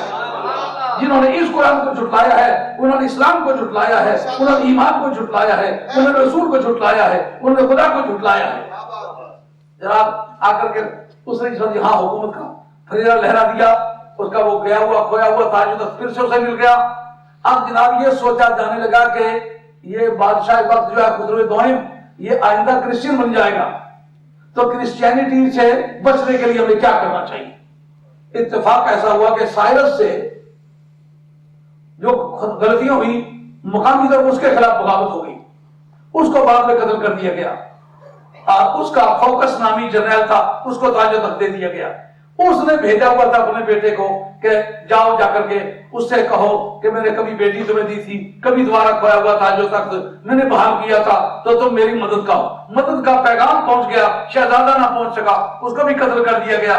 اور یہ گیا جا کر کے آذرعات کے علاقے جو تبوک کا علاقہ ہے، آذرعات کے علاقے، سارا سیریا، سارا پیلسٹائن، سارا جارڈن، سارا لبنان اور سارا سیریا اور سارا ایجپٹ اور لیبیا، ان تمام علاقوں کو اس نے فتح کر لیا۔ اب اس کو پتا چل گیا کہ میرا سسر بھی قتل ہو گیا، میرا سالہ بھی قتل ہو گیا، کوئی آئندہ اس تاج و تخت کا مدعی دنیا میں باقی نہیں رہا۔ اس کو یہ تمام ہونے لگی کہ میں اسی بہانے سے یہ ملک چھین لوں۔ یہ ایک فرضی طور پر لڑکا بنا لیا کہ یہ میرا سالہ ہے، یہ بادشاہ وقت کا بیٹا ہے، میں تاج و تخت اس کو دلانے کے لیے اس کی مدد کرتا ہوں۔ کرتے کرتے وہاں تک پہنچ گیا کہ سامنے بیزنٹیم ہے، استنبول، اس کے سامنے ایک پہاڑی ہے، اس پر جا کر اپنا کیمپ لگا دیا، منجنی کے نصب کر دی۔ اور ادھر انہوں نے فوکس کو قتل کرنے کے بعد ہراکلیس کو خط لکھا کہ تو مہربانی کر کے آ جا۔ ہراکلیس جس کو ہرکل کہتے ہیں، ہراکلیس اس کو انگریزی میں کہتے ہیں۔ ہراکلیس خود نہ آ سکا، اس نے کہا میرا بیٹا یہ کام کرے گا، میں بہت بوڑھا ہو گیا۔ اس کو بلا کر تاج و تخت اس کو دیا۔ ادھر فوجیں دشمن کی سامنے والے پہاڑی پر پہنچ چکی تھی۔ اب ذرا دیکھ رہا ہوگا قرآن مجید نے کن حالات میں پریڈکشن کی ہے اور کیا کہا ہے۔ یہ کہنا دراصل سچی کتاب کی عادت ہے، یہ حالات کی روشنی میں یہ پریڈکشن نہیں تھی، حالات کی روشنی میں یہ پیشن گوئی نہیں تھی۔ ایران کا بادشاہ جو ہے تمام یہ شرق الاوسط کے سارے علاقے فتح کر لیے، پورا سیریا فتح، پیلسٹائن فتح، جارڈن فتح، لبنان فتح، ایجپٹ فتح، لیبیا فتح، ان سب کو فتح کرتے کرتے بیزنٹیم کے سامنے جا پہنچا۔ اس نے اسے خط لکھا کہ میں تمہارا باج گزار بنتا ہوں، مہربانی کر کے تو تم مجھے اپنا ایک ماتحت حکمران تسلیم کر لو، میں تمہاری اطاعت قبول کر دوں۔ اس نے جواب میں اس خسرو دوئم نے خط لکھا جنہیں سرکار کا خط بڑا تھا، یہ اس کی رولنگ ہے۔ وہ کہتا ہے سب سے بڑے خدا کی طرف سے سب سے ذلیل نوکر کی طرف یہ خط ہے، ہراکلیس کو لکھتا ہے۔ جناب وہ خط اس کے پاس پہنچا، ادھر سرکار کا خط جا پہنچا مدینہ شریف سے کہ بادشاہ تمہارے بچ نکلنے کا راستہ اطاعت رسول ہے۔ اس نے خط لے کر کے پھاڑ دیا۔ اس نے سرکار دو عالم الاسلام کے نام بھی خط لکھا کہ ایک ادنا غلام کے نام، اور لکھا شہنشاہ یمن کی معرفت کہ تم جا کے اسے پکڑ کے پابند سلاسل کر کے پاپ چولا میری دربار میں پیش کرو۔ وہ آ گئے تھے، بڑی بڑی مونچھیں انہوں نے تیار کی، داڑیاں صاف کر کے سرکار سے آ کے بڑے روب کے حال میں، جیسے یہ پہلوانی ڈراؤنی شکلیں بناتے ایسی ڈراؤنی شکل بنا کے آ گئے۔ انہوں نے کہا ہم آپ کو گرفتار کرنے کے لیے آئے، فرمایا کل تک کا انتظار کر جاؤ، کل تک کا انتظار کر جاؤ۔ ادھر جناب ہراکلیس نے ایسا کیا کہ جا کے چرچوں سے کہا مولویوں میری مدد کرو، مجھے پیسے دو، میں اسلحہ خریدوں، بھرتی کروں، فوج تیار کروں، دشمن کا مقابلہ کروں۔ انہوں نے کہا ہم کبھی دینے کے لیے تیار ہوں، یہ مسجدوں کے فنڈے نہیں دیتے۔ ان کے چرچوں کو کہا کہ دگنا سود دوں گا، دگنا سود، پھر انہوں نے دے دیے۔ اس نے آرمی تیار کر کے نا ادھر کیسپین سی والے راستے سے آ کر کے آرمی کو پھینکا ایران پر، کرتے کرتے دارالخلافے پر بھی قبضہ کر لیا۔ یہ وہ دن تھے جس وقت سرکار کا خط گیا تھا، انہوں نے خط پھاڑا، اپنے کارندے بھیجے تھے ان کو گرفتار کر کے لاؤ، فرمایا اس نے میرا خط نہیں پھاڑا، اس نے اپنا ملک ٹکڑے کیا ہے۔ جب پورے ایران پر بھی اس کا قبضہ ہو، پورے شرق الاوسط پر بھی اس کا قبضہ ہو، پورے ہند سندھ پر بھی اس کا قبضہ ہو، پورے عربی ممالک پر بھی قبضہ ہو، پورے افغانستان پر بھی ہو، سمرقند پر بھی ہو، بخارا پر بھی ہو، نیشاپور پر بھی ہو، کاشغر پر بھی ہو، آخری جو منگولیا تک کے ممالک ہے سب پر حکمران بھی ہو، اور ادھر اس نے رومن امپائر کو بھی مار لیا ہو، اس وقت سرکار کا کہنا کہ میرا خط نہیں پھاڑا، اپنا ملک ٹکڑے کیا ہے۔ اور دوسرے دن آئے اس کے کارندے پوچھنے کے لیے، سرکار خان مجھے کیا گرفتار کرو گے؟ موذیو وہ تمہارا بادشاہ ہی قتل ہو گیا. ایک لفظ نہ بول سکے, کیسے جھوٹ کہتا ہوگا, بہانہ کرتا ہوگا. اے لکھائے تو جواب ہر سوال, سرکار کا چہرہ سچائی کا بڑا سرٹیفکیٹ. واپس جا کے اسے جب بدلایا اس کا انتظار کرو, وہ جھوٹی باتیں نہیں کرتا. جب اطلاع پتہ چلا وہ مارا گیا, اتنا سارا تختہ الٹ گیا, وہ سارا نظام جس وقت الٹا, اس وقت ایڈورڈ گبن لکھتا ہے, کہتا ہے کہ یہ بات ہماری ہسٹری تسلیم کرتی ہے کہ قرآن نے ان حالات میں یہ پیشین گوئی کی تھی جب دنیا کا کوئی سیاستدان یہ نہیں کہہ سکتا تھا کہ اب ایسا ایسا ہوگا. واہ قرآن تیری سچائی کو آج کافر ہو گئے میں مانتا ہوں. آج پوری دنیا کے کفار کرسچن جو کہتے تھے کہ فیبریکیٹڈ ہے, پہلے سب سے پہلے جس نے یہ بات کہی تھی اس کا نام ہے الفریڈ. الفریڈ نے کہا تھا یہ مرگی کا مریض ہے. آج پھر پچھلے لوگ اس کے پیچھے پڑ گئے. مسٹر گب نے کہا کیسا بوزی آدمی ہے یار, جو مرگی کا مریض ہے وہ تو کوئی بات کرتا ہے تو سیدھی بات نہیں کرتا, اور یہ مرگی کا مریض ہے. سول لا اس نے دیا ہے, لا آف انہیریٹنس اس نے دیا ہے, میٹریمونیل لا اس نے دیا ہے, لا آف مینٹیننس اس نے دیا ہے, وراثت کا قانون اس نے دیا ہے, انٹرنیشنل لا اس نے دیا ہے, کرمنالوجی اس نے دی ہے, فینالوجی اس نے دی ہے, آئیڈیالوجی اس نے دی ہے. جو مرگی کا مریض ہو وہ اتنے بے شمار علوم لوگوں کو دیتا ہے کہ آج پوری دنیا گئے دونوں جہاں تو ہو نظر سے گزر, تیری شان کا کوئی بشر نہ ملا, تیری ہر جگہ دیکھی نرالی پپن, بتا تیرا کسی کو مگر نہ ملا, بتا تیرا کسی کو مگر نہ ملا. الفریڈ کی بات بھی جھوٹی ہوئی, سابقہ اورینٹیلسٹ کی بات بھی جھوٹی ہوئی, لیکن اس کو جھوٹ کس نے ثابت کیا؟ اس قرآن کی سچائی نے ان کے جھوٹ کو ثابت کیا. اب آئیے واپس, ذالک الکتاب لا ریب فیہ, یہ کتاب جو ہے اس میں کوئی شک و شبہ نہیں. بات ذرا لمبی ضرور ہو جائے گی, لیکن بات جب دلچسپیوں سے خالی ہو تو پھر وہ مقرر آدمی دم توڑنے لگتا ہے. لیکن میں بوڑھا آدمی ہوں, میں نے یہ سارے نشے مخلص دیکھے ہوئے, میں جانتا ہوں بات کو سنبھالنا کس طرح ہوتا ہے, بات کو خطرے میں ڈالنا کیسے ہوتا ہے. جس آدمی کی یہ کانفیڈنس نہیں ہوتا نا, وہ آدمی گھبرا جاتا ہے کہ میں کوئی شعر پڑھوں, کوئی کچھ کر دوں کہ تاکہ لوگوں کا جو برحال ہے وہ اب ہو جائے. نہیں, میں اس منظر سے بہت آگے نکل آیا ہوں. اب ایک خدمت ہے, قرآن مجید نے کہا کہ یہ کتاب جو ہے اس میں کوئی شک و شبہ نہیں, لا ریب فیہ, اس میں کوئی شک و شبہ نہیں. علماء حضرات کی خدمت بیانی کا خاص طور پر عرض کروں گا, جتنے درس نظامیہ کے فاضل لوگ ہیں اس پر دھیان کریں. لا ریب فیہ میں جو ضمیر مستتر ہے نظر مستقر میں, اس سے ہدن حال ہے, وہ ذوالحال ہے. اور یہ یعنی یہ کتاب جو ہے لا ریب فیہ, کوئی شک ثابت نہیں اس میں, درآ حال کے, ہدن حال تعلیلیہ ہے. حال تعلیلیہ کی کیا عادت ہے؟ گزرے ہوئے صاحب حال کے اندر جو بات پائی گئی ہے اس کو نیشنلائز کرتا ہے, اس کی علت بیان کرتا ہے, اس کی وجہ بیان کرتا ہے. آپ کے ہاں جو قواعد کی زبان ہے وہ اس کو کہے گی وہ دلالت نص بنتی ہے. کیوں؟ حال حال ہو کر وجہ بیان کرتا ہے. اس کو کازل ایکیوزیٹو سینٹینس کہتے ہیں انگریزی زبان میں. کازل ایکیوزیٹو آف سینٹینس, کسی جملے کے اندر ایک ایسا حال واقع ہونا جو حال بھی ظاہر کرے لیکن وجہ بھی بیان کرے. میں ماوے آما کی اوکڑی تے ملیاں درآ حل کے مارے ماوے لگنے سے, درآ حل کے مارے ماوے لگنے سے, اے اوکڑنے نہیں وجہ نہیں. پاپا سٹ ماری گیا لیکن میں چلی گزرے کچھ نہیں پایا, درآ حل کے مارا پاپا مطلب سٹ کھائی تے کو ماری نہیں, وجہ کیسی؟ پاپا. سمجھے؟ یہاں کہتا اس میں شک و شبہ نہیں, درآ حال کے وہ منزل پر پہنچنے والوں کو رہنمائی کرنے والا ہے. کیا مطلب نکلا؟ اس جگہ امام نصفی کا مطلب ہے المتقین سے مراد اولیاء اللہ ہے. حال تعلیلیہ ہے, بتاتا ہے کہ قرآن پر شک کا الزام ہے لیکن اس قرآن میں کوئی شک نہیں. درآ حال کے یہ ولی پیدا کرنے والا ہے, یعنی ولی کا وجود قرآن کے لا ریب ہونے کی شہادت ہے. اس نے قرآن مجید کا مس یوز کیا ہے جس نے ولی نہیں کر.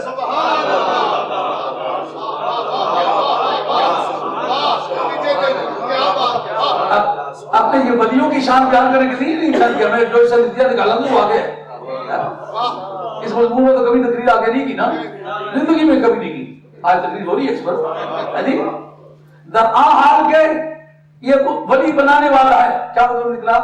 یہ قرآن مجید کی سچائی کو ہم اس طرح ثابت کرتے ہیں کہ اگر یہ قرآن مجید جھوٹا ہوتا تو جن کی تربیت اس قرآن نے کی ہے وہ منزل پر پہنچتے.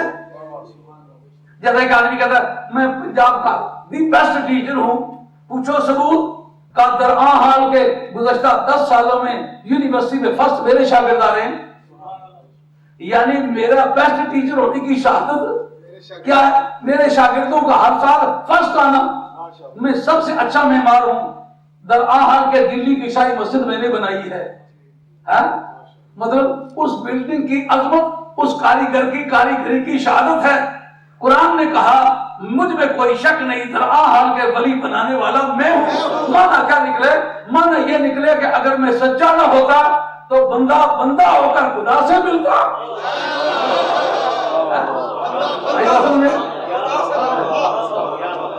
ساری گندہ تمہاریاں نہیں رسیاں نہ پوچھیاں تو نہ سدسیاں. تکبیر, اللہ رسالت, حیدری, فخر اسلام. اب جو نتیجہ میں ذکر کرنا چاہتا ہوں وہ یہ ہے, اور قادری کون ہے مذہباً؟ سنی. چشتی کون ہے؟ سنی. سہروردی کون ہے؟ سنی. اور شاذلی کون ہے؟ سنی. شتالیہ کون ہے؟ سنی. درکاویہ کون ہے؟ سنی. زندراویہ کون ہے؟ سنی. کمرویہ کون ہے؟ سنی. خضرویہ کون ہے؟ سنی. اگر سچے تو بتائے, اگر قرآن ان کے پاس سچا ہوتا تو ولی پیدا کرتا, اور پوری روئے زمین پر شیعہ میں کوئی ولی نہیں گزرا. یہ کافی شہادت ہے اس بات کی کہ اس قرآن کا منکر کبھی ہدایت پا ہی نہیں سکتا.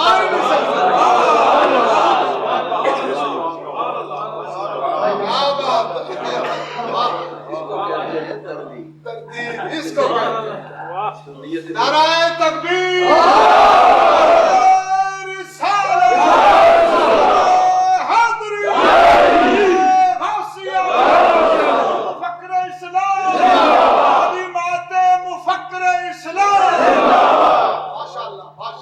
کوئی کہے میں علی کو مانتا ہوں, ہم کہتے ہیں علی کو ہماری طرح مانو جس کا نام ماننا ہے.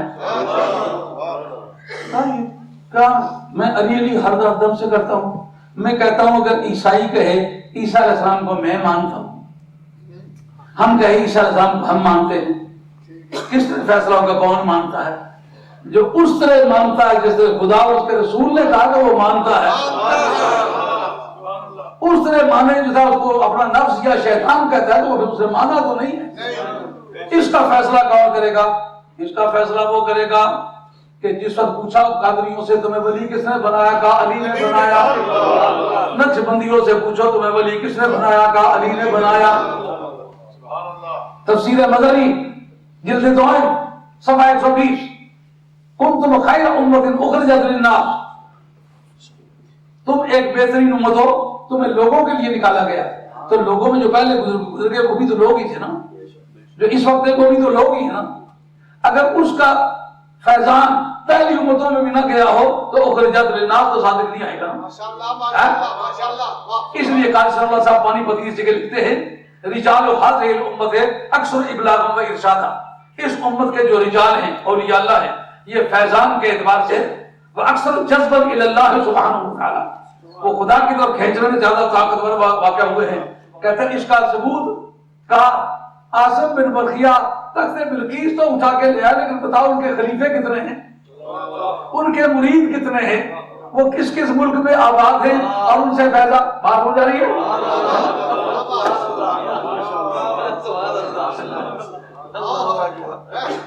آئی بات کیا ہے؟ ایسا نہ مانا ہے ساری گندہ تمہاریاں نہیں رسیاں نہ سب پوچھیے تو نہ سمجھے بات. جناب عاصم بن برخیہ تخت بلقیس تو اٹھا کے لے آئے, لیکن بتاؤ کہ خلیفے کتنے ہیں, ان کے مرید کتنے ہیں, ان کا فیضان کتنا ہے. اس جگہ قاری صلی اللہ صاحب پانی پیتی کنتم خیر امت اخرجت للناس کے در, یہ جناب حضرت بولی قلندر کی پوچھے جس نے کاٹی تھی, یہ وہ قاری صلی اللہ پانی پتی ہے. یہ مرزا مدر جان جانا رحمۃ اللہ علیہ کا خلیفہ ہے اور حضرت شاہ ولی اللہ صاحب کا یہ شاگرد ہے، اور مرزا مدر جان جانا ہے جو چند واسطوں سے حضرت امام ربانی مجد الثانی شیخ احمد سندھی کے سلسلے کے درویش ہے، یہ ان کا مرید ہے، یعنی علم میں بھی درجہ کمال رکھتا ہے اور ولایت میں بھی درجہ کمال رکھتا ہے۔ پوری قلندر کی پوچھے کاٹ دی، آج میں ایک مرتبہ بیان کر چکا ہوں، یہ دوبارہ نہیں بیان کرتا، غالباً یو کے میں آ کے پہلی مرتبہ آج ہی بیان کیا ہے، لیکن بار بار ایک چیز کو بیان کرنے سے طبیعت گھبراتی ہے۔ تو اب یہ ہے، یہ قاضی صاحب اللہ صاحب ایک کمال آدمی ہے، یہ تمام نقش بندی اس کو اپنا پیر سمجھتے ہیں، تمام دیوبندی اس کو اپنا استاد سمجھتے ہیں، اور پھر واقعہ یہ صاحب دل آدمی ہے۔ تفسیر مدنی کے اندر جلد 2 ہے، صفحہ 120 ہے، وہ کہتے ہیں لم یبلغ احد من الامم السابقۃ علی درجۃ الاولیاء الا بتوسط روح علی علیہ السلام۔ اور تو نے بھی علی سے ولایت پائی ہوتی، کہتا ہے میں نے علی کا نام لیا، میرا کشف بند ہو گیا۔ کشف کا ایک معنی کچھوا ہے،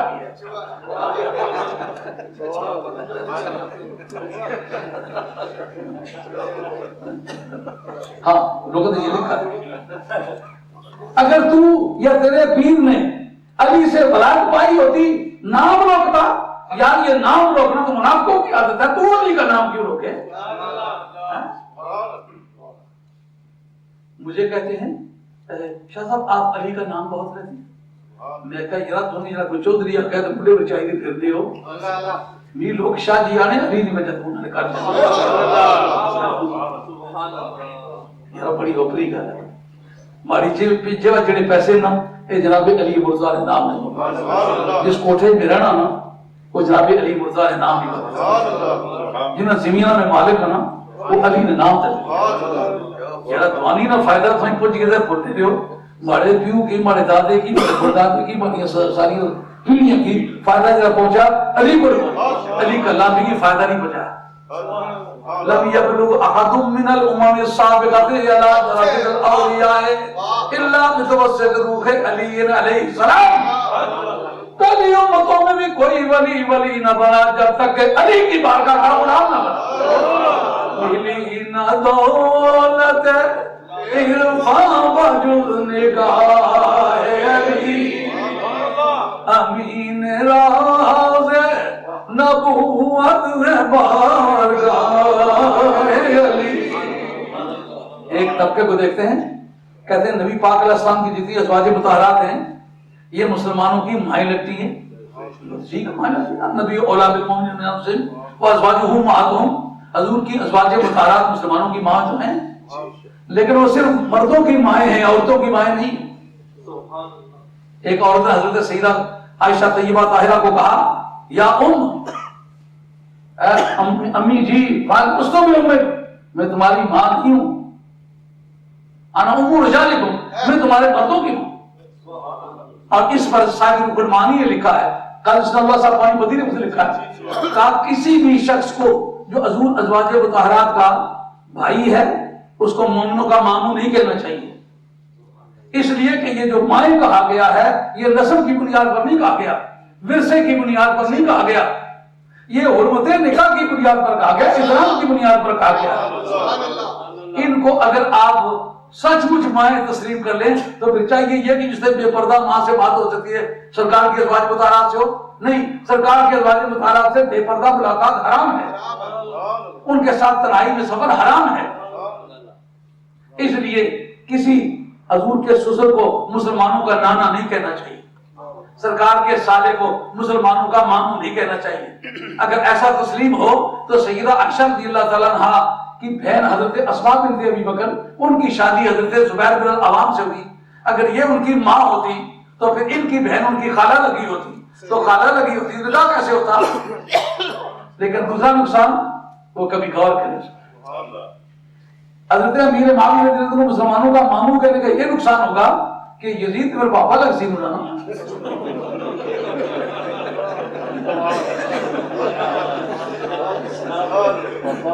پاپے یزید رو نہیں ہے گا تھی باہر آؤ، یہ نئی فقہ سکھا رہے ہو قوم کو، یہ نیا دین ہے، یہ اللہ کا دین ہے، کبھی تفسیر کا مطالعہ تو کرو۔ دیکھو تو صحیح کس بنیاد پر مائیں کہا گیا ہے. تمام فقہاء نے اس پر بحث کی ہے کہ کبھی کوئی آدمی سرکار کی بارگاہ میں آئے ازواج مطہرات کے ساتھ پردے سے پیچھے کھڑے ہو کر کے من ورائے حجاب کے الفاظ تو قرآن میں موجود ہے کہ پردے کے پیچھے کھڑے ہو کر بات کریں. اگر وہ بھائی لگے ہوتے تو پھر یار یزید اور ضرور رشتہ بڑھ سے لیکن آپ کو عشاء اور جڑے انہوں نے بڑے باپ نہ یزید صاحب یہ یزید صاحب نے لکھے پر آئے کہنے کی تکلیف دے چولا وہ خدا کو سید کی صورت تھوڑی زندہ نہ رکھے جس دن وہ آپ کو عشاء جی رہے تھے یزید اس نے مامے نے پتر بڑا پر آ پاپا سمجھ آئی یہ بات. ہم اہل سنت والجماعت ہیں. صدیق اکبر ہمارے سر کے تاج پوری امت کے سردار ہیں. حضرت فاروق اعظم ان کے بعد پوری امت کے سردار ہیں. حضرت عثمان غنی ان کے بعد سردار اگر جن میں اختلاف ہے لیکن ان کو سردار مان. جمہور اہل سنت کا مذہب جو ہے وہ ادب ہے. حضرت علی مرتضیٰ شیر خدا رضی اللہ تعالیٰ عنہ آپ کی ذات بابرکات کو چاروں سلسلوں کا پیر مانا گیا. آپ اس پر بڑی شاندار بات انہوں نے لکھی ہے قاضی صاحب صاحب پانی پتی نے کہا کہ جو ان کو کہا گیا کہ ان سے پیار کرو کیوں کہا گیا کہا کثرت اتباع کی وجہ سے. تو سنی تیار کی تھے تاکہ سنی بڑھنے. قاضی صاحب پانی پتی فرماتے ہیں کہ حضرت مولا مرتضیٰ کے اتباع قادری بھی ان کی پیروی کرنے والے ہوں چشتی بھی ان کی پیروی کرنے والے ہوں سہروردی بھی ان کی پیروی کرنے والے ہوں اور یہ نقشبندی کا حوالہ پیش کر رہا ہوں. وہ کہتے ہیں پہلی امتوں میں بھی کوئی ولی نہیں بنا جس کو علی نہیں بنا. ثم بلغ ذلك پھر یہ فیضان پہنچا الى اولادہ الامجاد من الائمۃ الکبار الى حضرت العسکری. پھر وہ یہ فیضان آپ کی اولاد میں گیا تقسیم ولایت کا اور جن کو تو ولایت ملی ہے وہ تو علی کا نام لیں گے. یہ سب گرو نانک کی کنٹھی میں جانے پھرنے میں داڑیاں لمبیاں کی ایک اقبال فقیران دا سبا سبا کا لمبا ہے کرامت پوچھو کیا ہی.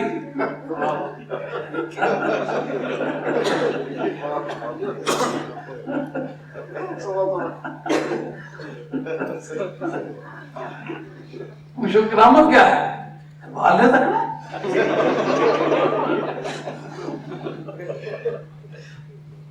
داڑھی سنت رسول سمجھ کے رکھی جائے تو اس کی کوئی مقدار بھی ہے اس کے کوئی شرائط بھی ہے اس کے لیے کچھ عقائد کی شرط بھی ہے. نہیں تو داڑھی تو منافقین نے بھی رکھی ہوئی تھی. ضلع ظاہر جب کوئی جھگڑا بھی گیا ایک سکھا ڈالا ایک مسلمان ہے نا وہ مسلمان کو دو چار جنڈا اس کی ماری بیٹھا وہ کسی دعویٰ دائر کرتے مسلمان ایک موقع وجود سا اس کی آخر نے وہ تو شہادت دے کہ میں اس دن شہادت نہ دے دے کیوں અહીં ઢોલનાક ભણી દે દાઢી મનાવી દીએ સમુચા રાખી દે ચડ રાખી દીએ ઢોલનાક ભણી દે મૈસની શાદત ઉનકો મુકાબલે શીખ ઉનકો પમે શીખા સુંદર સુંદી રાખી દીએ ઓ પાગલા ઓ કુફર ની અલામત રસૂલ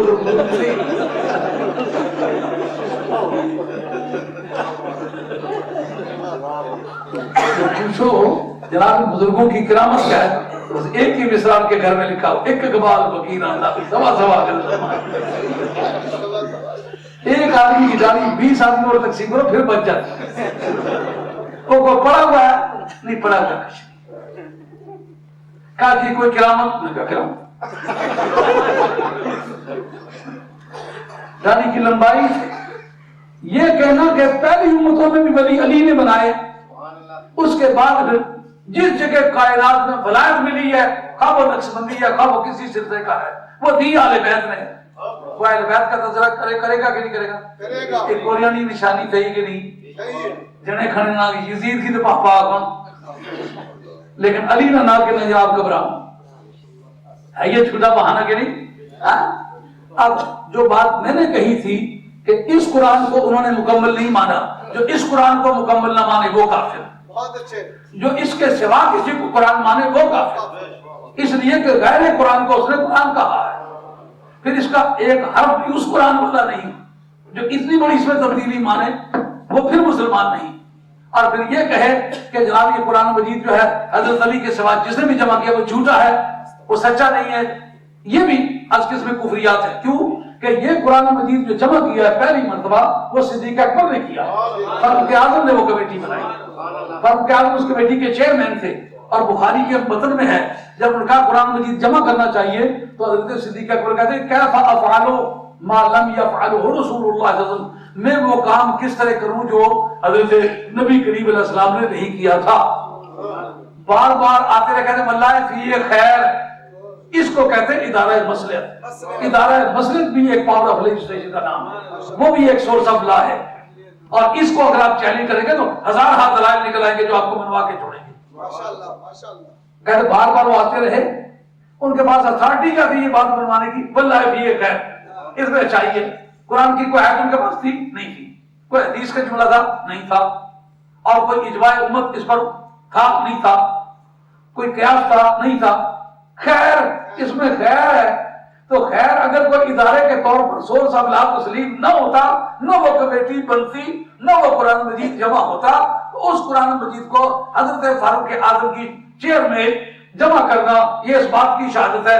صدیق حضرت فاروق اعظم کو کوئی آدمی امین نہ سمجھے وہ پکا بے ایمان ہے، اس لیے کہ اس قرآن مجید کی سچائی کی پہلی شہادت فاروق اعظم کی سبحان اللہ سبحان اللہ.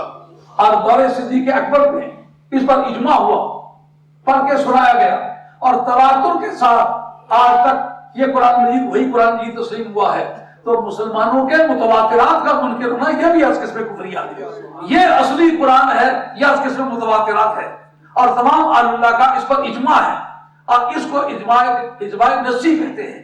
اجماع نصی کا، اجماع کامل کا منکر کافر ہوتا ہے. یہ ہمارے اصول کی کتابوں کے اندر لکھا ہوا ہے. جو اجماع ناقص ہوتا ہے اس کو جمہور کا مذہب کہتے ہیں. بہت سارے ہمارے مسائل ہیں جن کو جمہور کا مذہب سمجھ کے تسلیم کیا جاتا ہے، مگر یہ اجماع نصی ہے، اجماع کامل ہے کہ یہی وہ قرآن ہے کہ جو آسمان سے آیا تھا اور مکمل حالت میں ہمارے پاس موجود ہے. اور حضرت فاروق اعظم کی پہلی شہادت ہے، اور حضرت صدیق اکبر رضی اللہ عنہ موجود مسعود اس پر شہادت ہے، اور تمام صحابہ کا اس پر اجماع ہوا. اور ادارہ مسلک کو تسلیم نہیں کریں گے تو بتاؤ دو اذانیں جو جمعے والے دن ہوتی ہیں سرکار کے دور میں ہوئی ہیں؟ شاہ صاحب صدیق اکبر کے دور میں ہوئی ہیں؟ فاروق اعظم کے دور میں ہوئی ہیں؟ پہلی مرتبہ حضرت عثمان نے 2 اذانیں دلوائی.